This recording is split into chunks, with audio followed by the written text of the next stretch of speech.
So you're thinking about homesteading.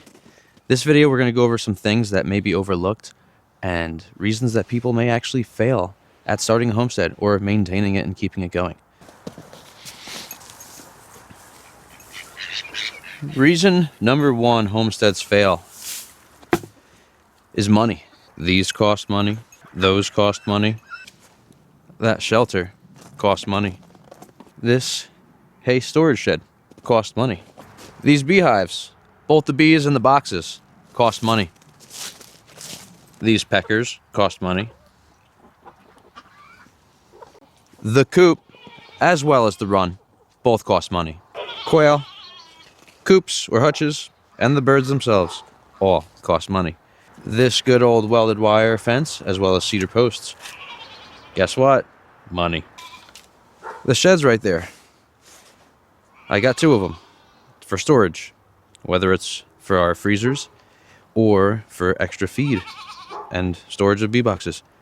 Money, you guessed it. There's also the land that you're on, the house and the land that you're going to be homesteading on. Cost money. We also have an orchard. We also have a garden.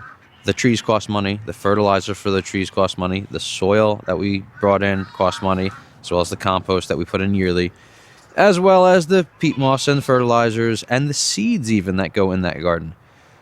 If you're doing this to save money, I'm going to tell you right now, you're not going to save any money, at least for the first 4 to 5 years, which most homesteads will burn out before that even happens. So you'll be working your job. You'll be coming home at night or waking up early mornings to get things done on the homestead. If anyone watches me, you guys know that I homestead and I can take care of 100 animals at like 4 years into it. And I'm pretty efficient, even while I'm on live streaming. I could take care of 100 animals in about 1 hour, even in the winter. It's a little bit less time consuming in the summertime when I have a 5-gallon water that I don't have to worry about freezing.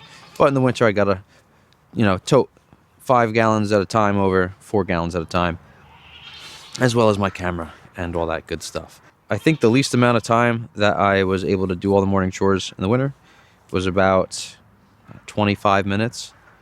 Now, that'll bring me into our second point of why homesteads fail, is because of the time. If you are working a full-time job, not only do you have to feed these animals, right? You have to maintain the property. You have to mow. If you don't have sheep mowing for you, in the winter you have to break waters and give them water multiple times a day. You have to do health checks. You have to build fence or repair fence or fertilize trees or scoop out and muck out the goats. Spent hay. You have to change out bedding for the chickens. You have to add more bedding into the chickens. You have to turn your compost piles. You have to plant and water. There's so many things. So if you're a lazy person, I'd say time and lazy go hand in hand. If you have the time, but you're lazy, guess what? You're not going to get anything done. If you are lazy and don't have any time, still not going to get it done. If you're motivated and don't have time, you might get burnt out really quickly because you're trying to squeeze minutes here and there just to get everything done, and it might become overwhelming. The goats are yelling at us, if you guys don't hear them. Not yet, buddy.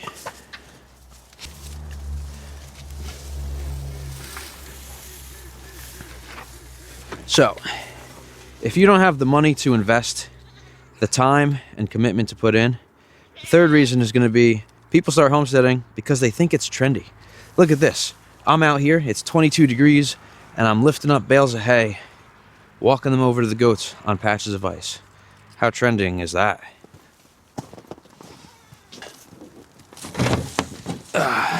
Come on, move.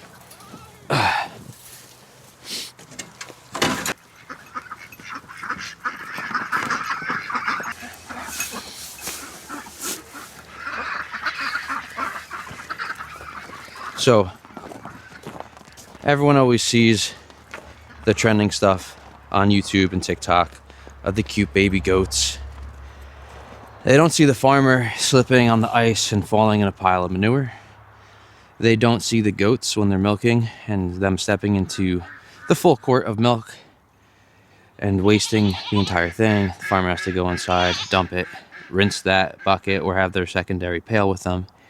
They don't see the sweat equity that goes into everything. They don't see the goats chewing on my pants as I'm standing here because she doesn't want hay, she wants green. Grain's expensive. Goes back to money. Move. They also don't see the farmers chasing the goats around when they escape for the 100th time of the week, chasing them and ripping their pants because they fall down playing a game of tag. So let's say you have the money, let's say you have the time and you're willing to commit. Let's say you don't care about starting a YouTube channel, because obviously I'm still here. I just did it to teach. I like making videos. But let's say you don't care about getting famous on YouTube. There's a whole learning curve when it comes to homesteading. If you've never handled animals or raised animals, when you have livestock, you will have dead stock. That is just part of the game of farming. And I'd say homesteading is farming, depending on how to scale you're doing it. So now, that's going to go hand in hand with having the time. Do you have the time to learn?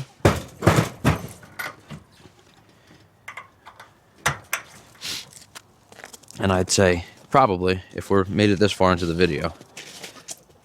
But there's a lot to learn. There's honestly so much to learn. Whether it's learning how to build something if you've never built something before. It's learning on how to treat for mites, how to prevent mites, how to deal with bumblefoot, how to deal with coccidia or coccidiosis, how much to feed your chickens, how deep to plant your trees, how to unravel your root ball when you get your apple tree, and how not to have it girdle itself, which will take your tree out prematurely. The chickens are all looking at me. You're gonna have to learn how to administer shots for your goats, for yearly CD&T vaccines, as well as if they were to ever need other injections, like vitamins or dewormers, the injectable kinds. A lot of the goat stuff just have a drench as far as it goes for deworming.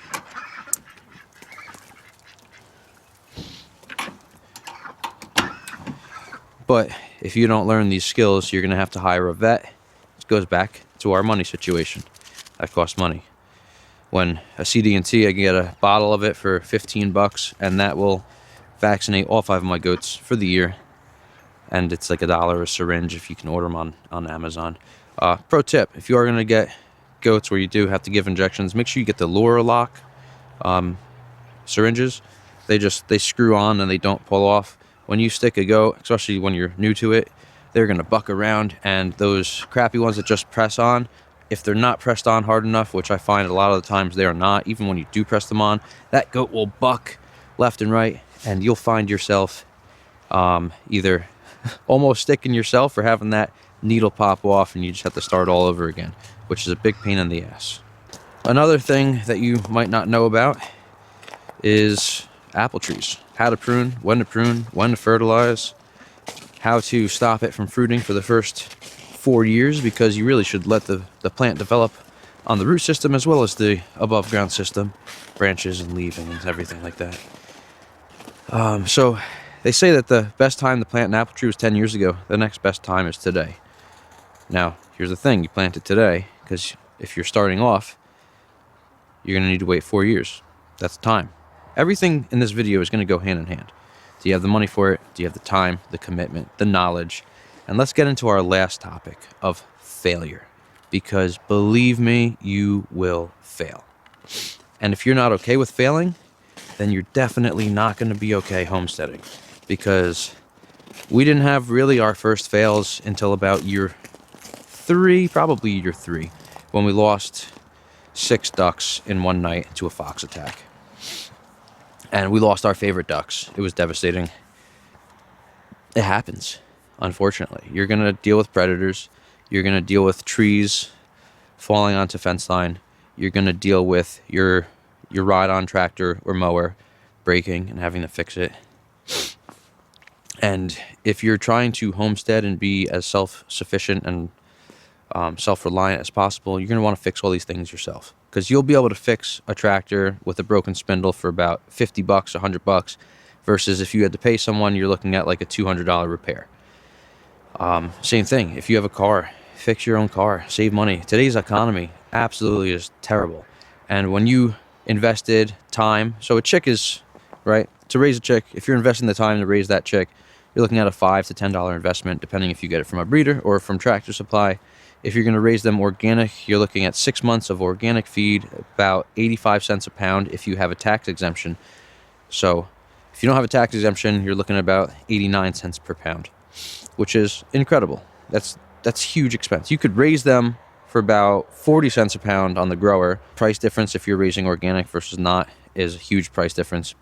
But now I will state that the organic versus non-organic, the organic stuff is not grown with glyphosates.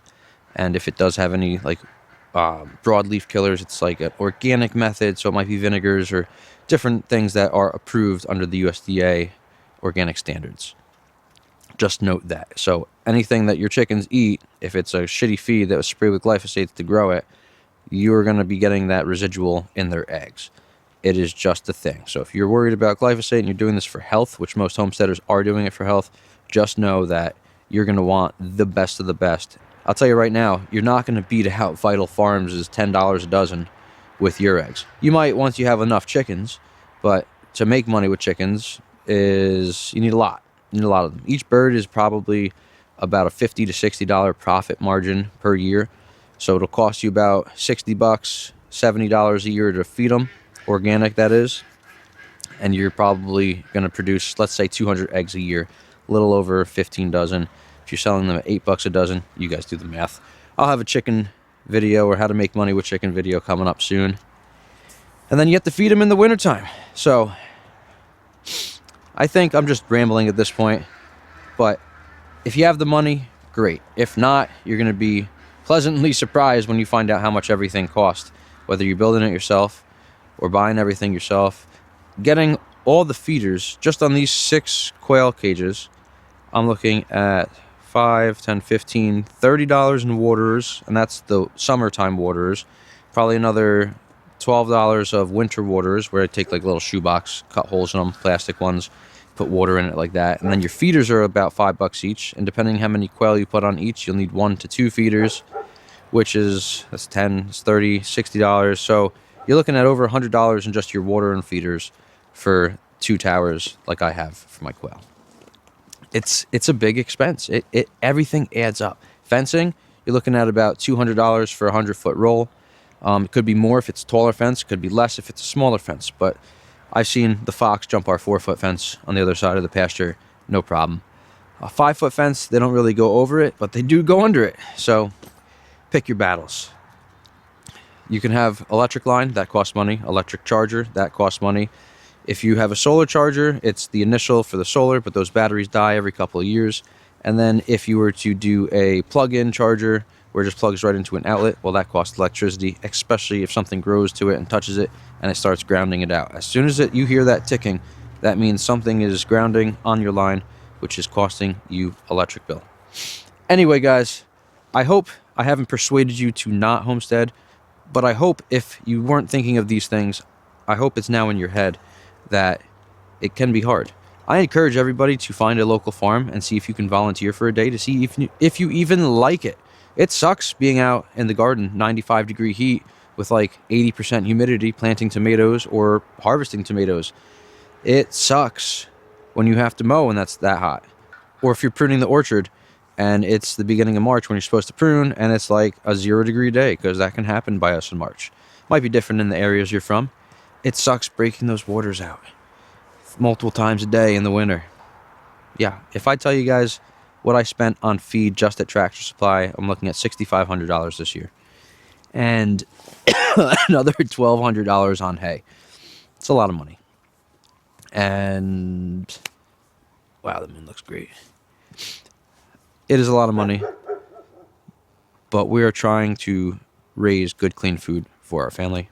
We do have meat birds that we have in the freezer, which we also raise. That's a big portion. That's about $1,500 worth of feed for the year, raising 120 meat birds. But again, if you don't care about organic, you could raise them on conventional, and that'll be much, much cheaper to raise them. Anyway, all, I hope you guys have a great morning, afternoon, or evening. We're losing light out here. We love you. Tell your family you love them. and I'll catch you on the next one. If I didn't mention, my name's Mike. This is MJ Farmstead. I hope you all subscribe and join our journey in self-sustainability and growing our own food. Catch you guys soon.